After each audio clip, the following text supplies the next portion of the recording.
સુરેન્દ્રનગરમાં વર્ષોથી વ્યાજખોરો બેફામ છે અને વ્યાજખોરના ત્રાસથી કંટાળેલા યુવક પરિવાર સાથે આત્મહત્યા કરવા માટે પોલીસ વડાની કચેરીએ પહોંચ્યો।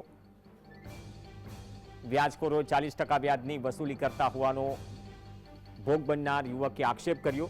વ્યાજખોરો દ્વારા યુવક પાસેથી કાર અને અન્ય મિલકતો પણ પડાવી લેવામાં આવી હોવાનો આક્ષેપ કરાયો છે। અત્યાર સુધીમાં વ્યાજખોરોને 25 લાખથી વધુ વ્યાજ ચૂકવી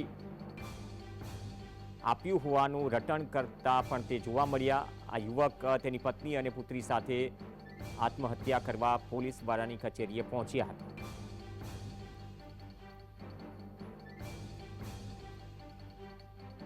વ્યાજવાળા હક નતો લેવા દેતો। 6 મહિનાથી બાર રખડું, 5 દી આયા ને 2 મહિના આયા, 40% વ્યાજ દીધું પણ હક નથી લેવા દેતો।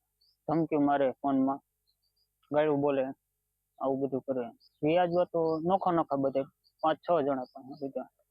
કોની પાસેથી લીધું? જયરાજભાઈ બોરીસા, બીજું મંગળુભાઈ, બીજું પછી અજીતભાઈ, પછી સુરેશભાઈ બોરીસા, પછી સુરેશભાઈ બોરીસા રહ્યા એ વચ્ચે હતા, મનુભાઈ એમને